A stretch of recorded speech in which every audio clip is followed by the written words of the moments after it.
Tout de suite, depuis 1848, 25 hommes se sont succédés à la présidence de la République française. Et si le 26e était une femme? Pour la première fois dans l'histoire de la vie politique française, il y a 3 candidates en lice pour des partis en mesure d'emporter l'élection.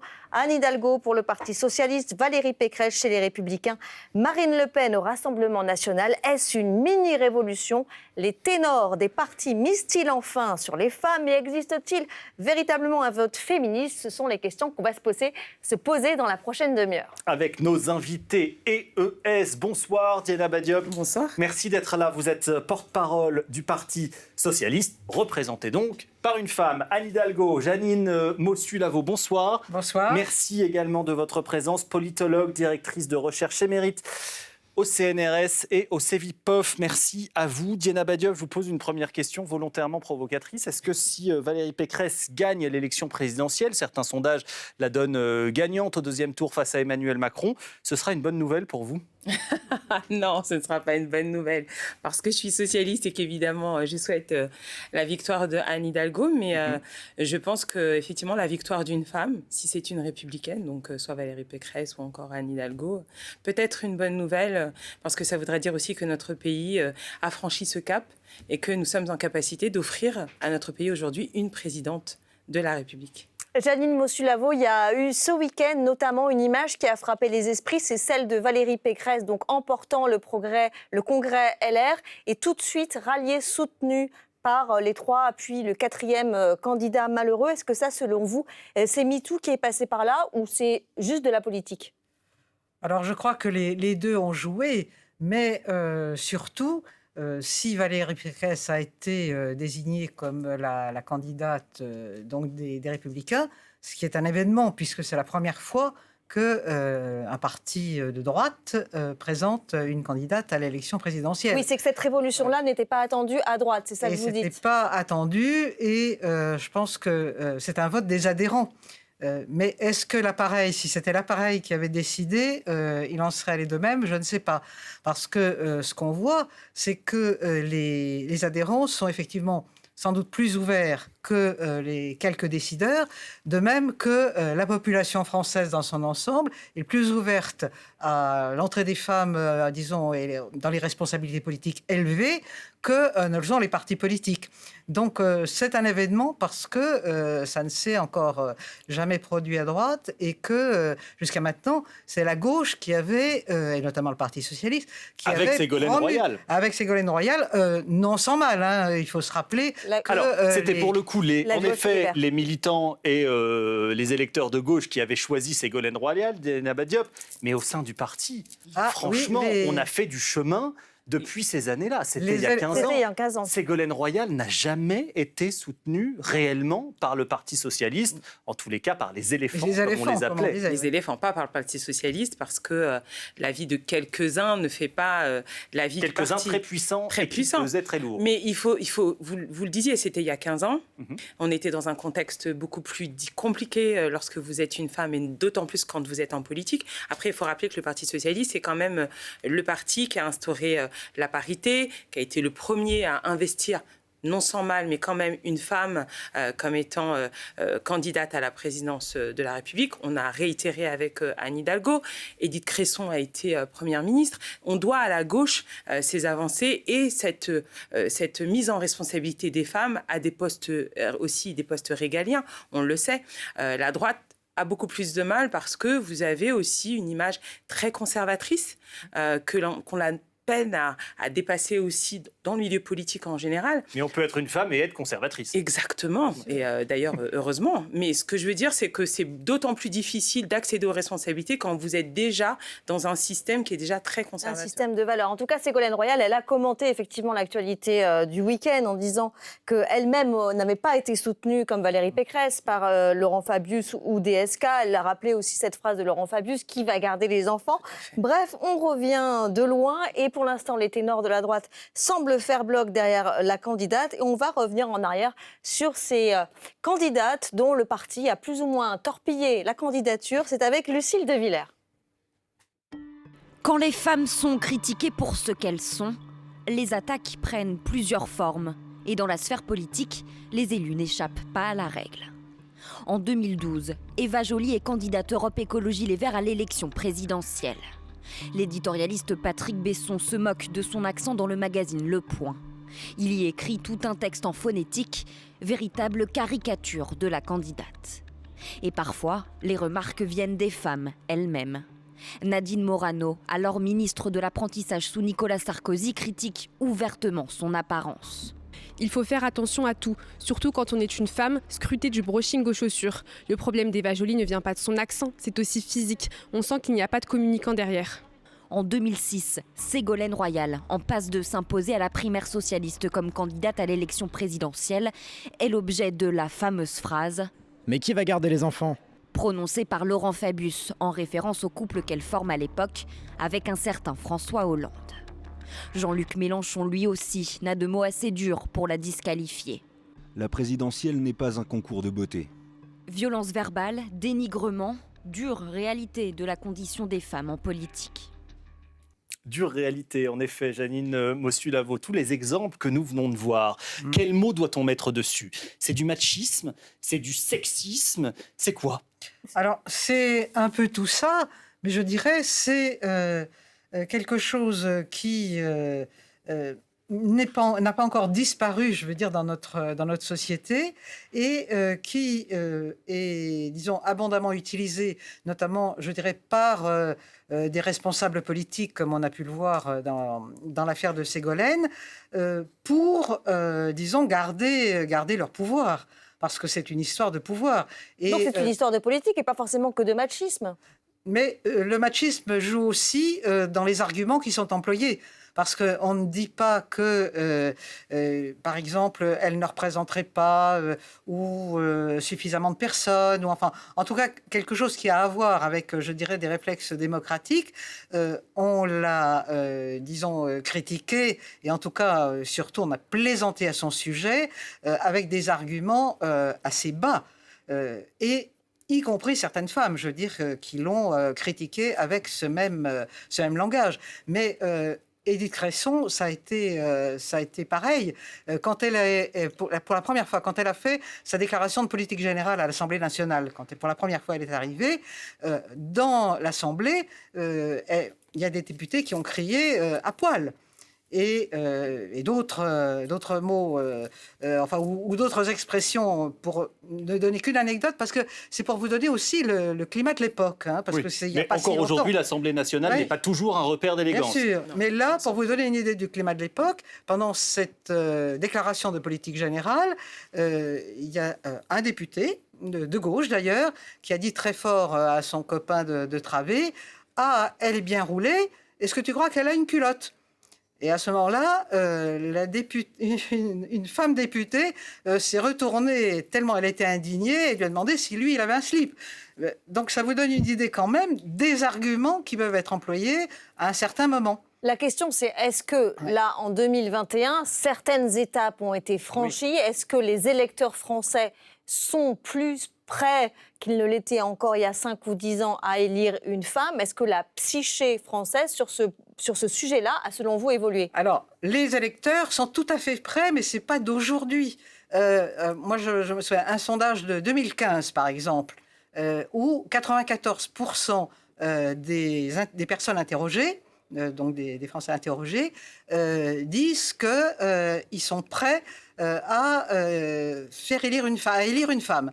Et tout récemment, le dernier sondage qui a été fait, là, c'est de 2020 au début de 2021, vous avez 77% des personnes interrogées qui souhaitent qu'une femme soit présidente de la République. Donc la population, elle est tout à fait en avance sur les appareils politiques. Et là, elle est tout à fait contente qu'il y ait des femmes présentées. Alors, ça ne veut pas dire qu'une femme, c'est supérieur à un homme ou qu'elle fera mieux, etc. Ça, c'est tout à fait un autre problème. Mais sur le fait que ce soit une femme, dans la population française, il y a plus tellement d'obstacles. Puisque vous invoquez certains sondages, je vais vous donner un autre chiffre, ce qui sera l'occasion pour vous de réagir, Diana Badiop, parce qu'il ne faut pas oublier une chose, c'est que si, certes, il y a pour l'instant, 3 candidates à l'élection présidentielle, pour autant, sur le terrain, le sexisme, le machisme, ça existe toujours. 74% des élus locaux se disent avoir été victimes de propos sexistes.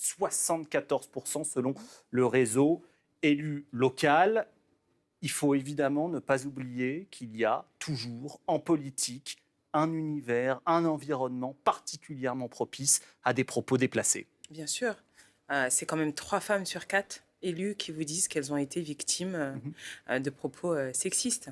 La réalité, c'est celle-ci. C'est que ça vous est déjà arrivé, vous, fréquemment? Oui, ça m'est déjà arrivé. De toute façon, quand vous êtes une femme et que vous arrivez en responsabilité, souvent on se demande quel est votre pouvoir de séduction, parce que vous êtes là forcément parce qu'un homme vous a donné la possibilité d'être là. C'est pas par votre capacité à pouvoir faire des propositions, etc. Donc, vous en parlez de manière presque résignée, en vous disant de toute manière c'est comme ça et ça continuera à être comme ça. Je suis pas résignée, mais en tout cas c'est un constat, parce qu'on en parle beaucoup avec des camarades élus, d'ailleurs de tous bords politiques.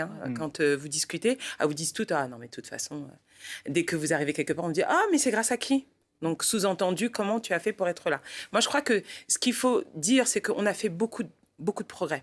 C'est-à-dire qu'aujourd'hui, même les hommes font attention à leur façon de s'adresser aux femmes parce que MeToo est passé par là, parce que aussi il y a eu un effort, par exemple chez nous au Parti socialiste, il y a des formations qui ont été ouvertes, on a fait de la prévention sur des comportements qui sont déplacés. Je crois qu'aujourd'hui, quand vous êtes un homme, vous réfléchissez quand même à 2 fois avant d'avoir ce qu'ils peuvent appeler des blagues un peu salaces, etc.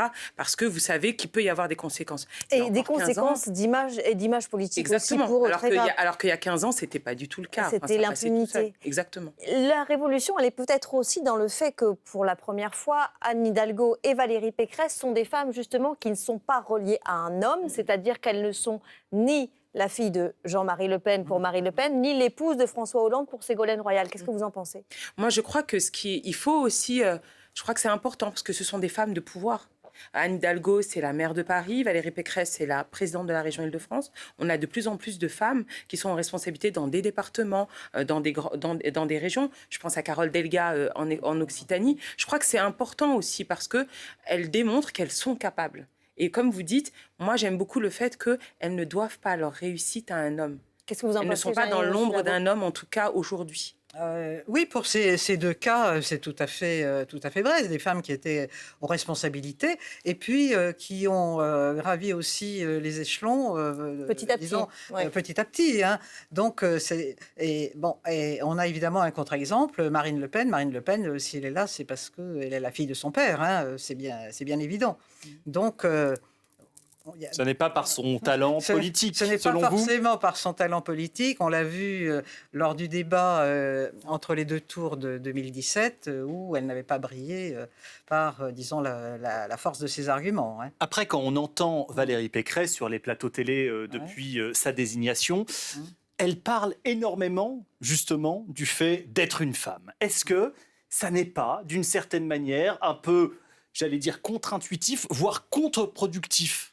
Alors, pourquoi a-t-elle besoin de le mettre en avant, selon vous? Oui, on peut poser la question parce que c'est au fond, en insistant de cette façon-là, elle se renvoie un peu à son genre.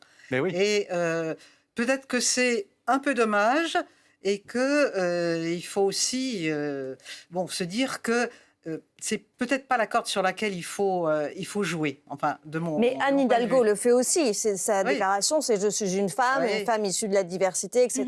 Est-ce que ça paye? Est-ce que vous reconnaissez qu'elle joue cette carte d'abord du féminisme? C'est un des arguments sur lesquels elle s'appuie parce que, de fait, elle est une femme et en plus, elle a toujours beaucoup œuvré pour la cause féministe, ce qui n'a pas toujours été le cas de Valérie Pécresse.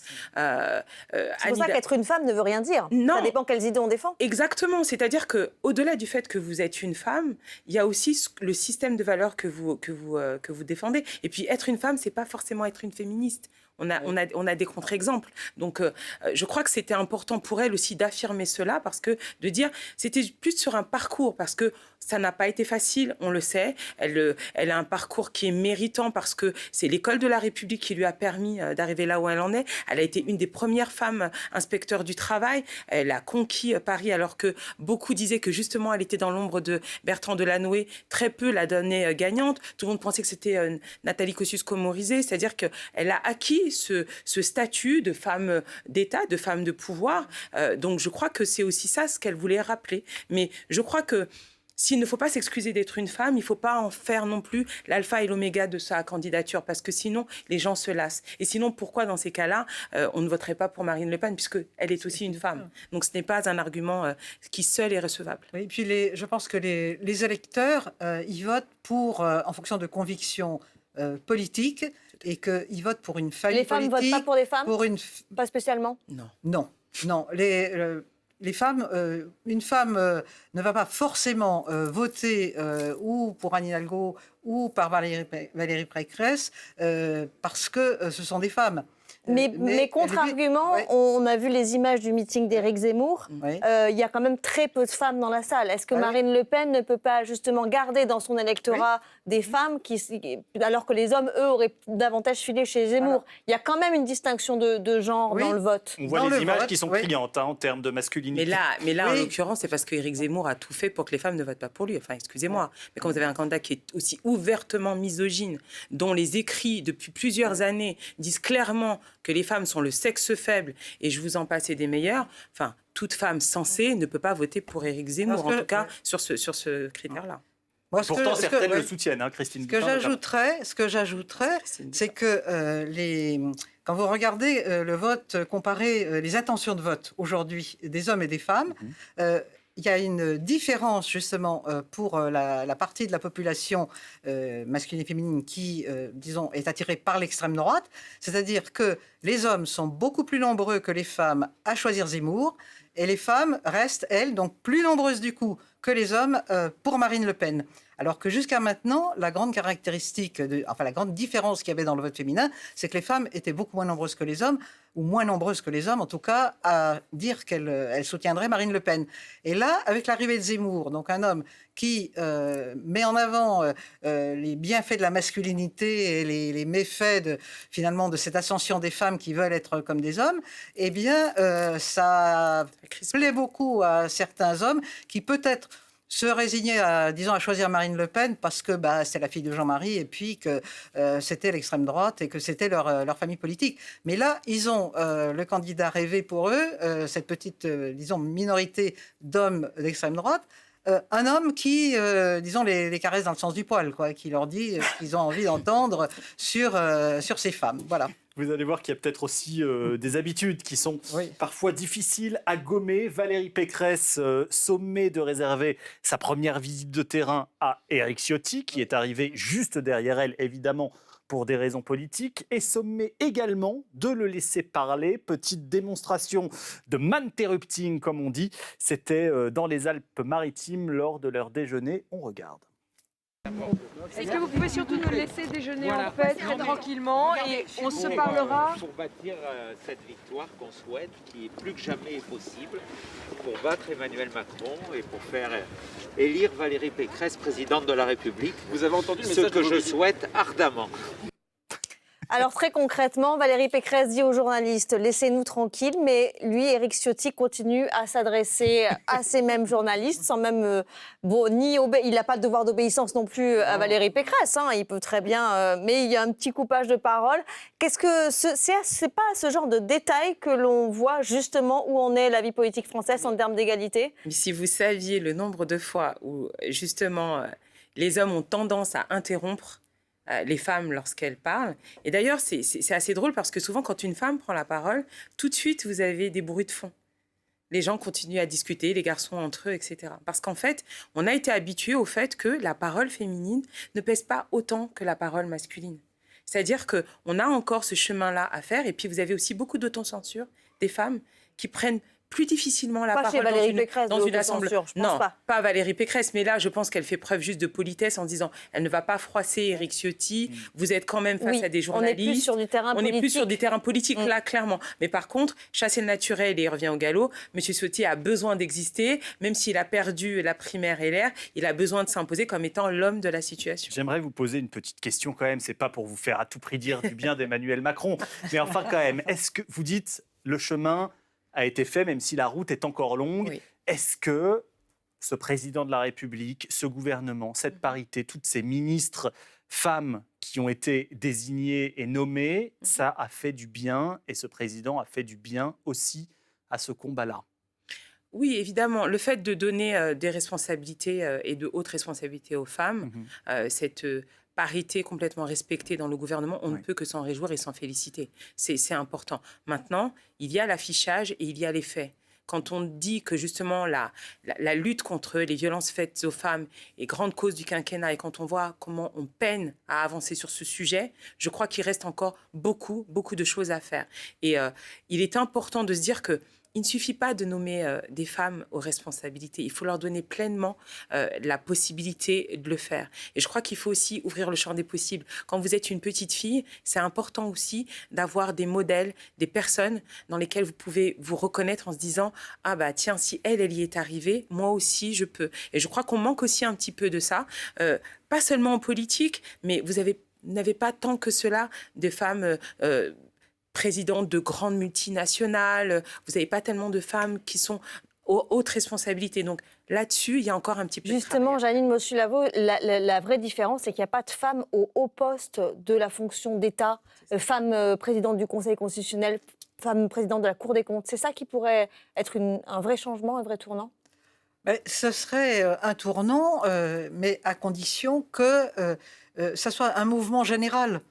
Mais moi, je suis plutôt optimiste, c'est-à-dire je trouve que c'est en train d'être amorcé tout ça, et que c'est lié au fait que notre société aussi change, et que les hommes politiques ne peuvent pas continuer à raisonner comme s'ils étaient dans un contexte d'il y a 20 ou 30 ans, et que la société actuelle, c'est des hommes et des femmes qui ont un niveau d'études beaucoup plus élevé, qui sont beaucoup plus informés parce que entre les chaînes d'infos, les réseaux sociaux et je vous dis les conséquences de cette montée du niveau d'études, eh bien ça change les choses, et que partout dans la vraie vie, ce que j'appelle la vraie vie des vrais gens, il y a des femmes partout. Je veux dire, dans les villages, dans les petits bourgs, n'importe où, les femmes, elles sont médecins, elles sont avocates, elles sont aux responsabilités locales.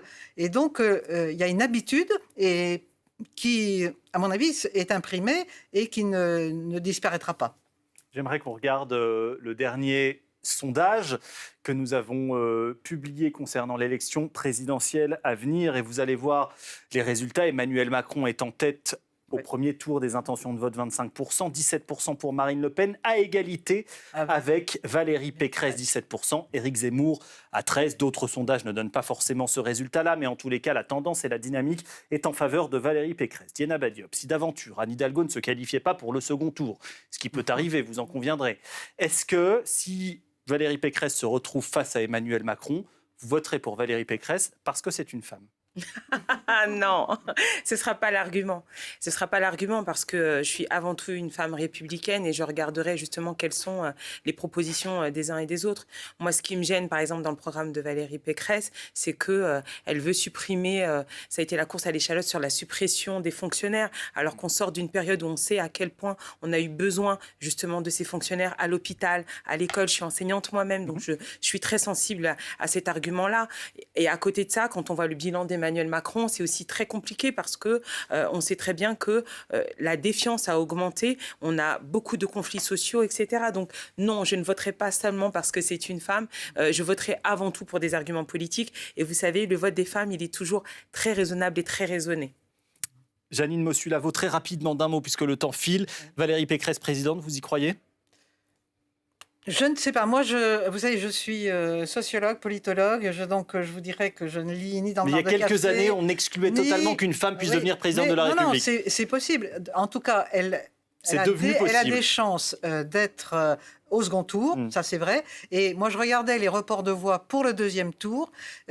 le résultat du deuxième tour, si c'était Valérie Pécresse contre Emmanuel Macron, donc mes sondages faits ces derniers jours, donc ça va bouger encore, eh bien c'est là que l'écart se rétrécirait le plus, c'est-à-dire ce serait 53% Macron, 47% Pécresse, c'est-à-dire un écart plus resserré qu'avec les autres candidats de droite qui étaient en lice et qui ont été évincés.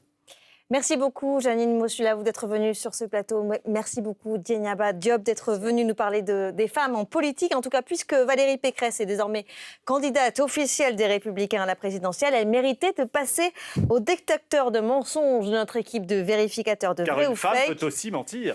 Exagération, appropriation, extrapolation. On revient sur 3 déclarations de cette candidate et c'est avec Julien Elion. Valérie Pécresse s'est désormais lancée dans la course à l'Élysée. L'occasion de passer la candidate dans notre scanner à intox. Selon la présidente de la région Île-de-France, quand Nicolas Sarkozy était au pouvoir, 44% des obligations de quitter le territoire étaient exécutées, contre seulement 12% aujourd'hui. Selon elle, Nicolas Sarkozy faisait donc 3 fois mieux que le gouvernement Macron. Le problème, c'est que la candidate compare des chiffres qui ne peuvent pas être comparés. Dans les 44% d'obligations de quitter le territoire sous Nicolas Sarkozy sont comptés tous les éloignements pour l'année 2012, y compris les départs volontaires. Alors que le chiffre de 12% d'éloignement ne compte que les départs forcés.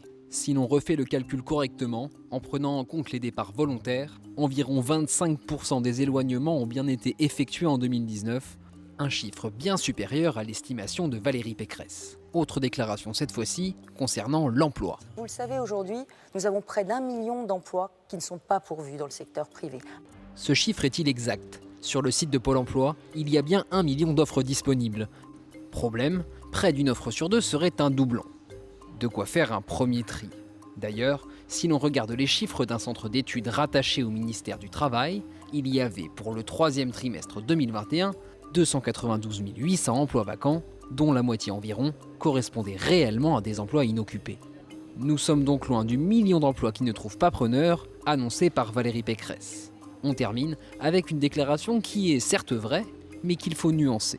C'est moi qui ai fait trancher par l'Académie des sciences l'existence du réchauffement climatique et son origine humaine à une époque où le gouvernement auquel j'appartenais était un peu partagé sur ces questions. Valérie Pécresse a-t-elle joué un rôle déterminant dans le débat sur le réchauffement climatique ? En 2010, alors ministre de la Recherche, elle demande à l'Académie des sciences de se prononcer sur les causes du réchauffement. Conclusion. L'augmentation de CO2 et à moindre degré des autres gaz à effet de serre est incontestablement due à l'activité humaine. Alors c'est vrai, Valérie Pécresse a initié ce rapport, mais l'origine humaine du réchauffement climatique avait déjà été largement établie par les scientifiques du GIEC, même Jacques Chirac l'évoquait en 2002 dans son discours au sommet de la Terre. Le changement climatique d'abord. Il est engagé du fait de l'activité humaine. Il nous menace d'une tragédie planétaire. Valérie Pécresse a donc joué un rôle, mais difficile de dire qu'elle a été précurseur sur le sujet du réchauffement climatique. Voilà pour ces déclarations de Valérie Pécresse passées au crible de nos enquêteurs et vérificateurs de vrai ou fake. Preuve que Valérie Pécresse est un homme politique, n'importe quelle femme est un homme politique comme les autres. Je me suis mélangée dans ma formule, Adrien, merci de le souligner.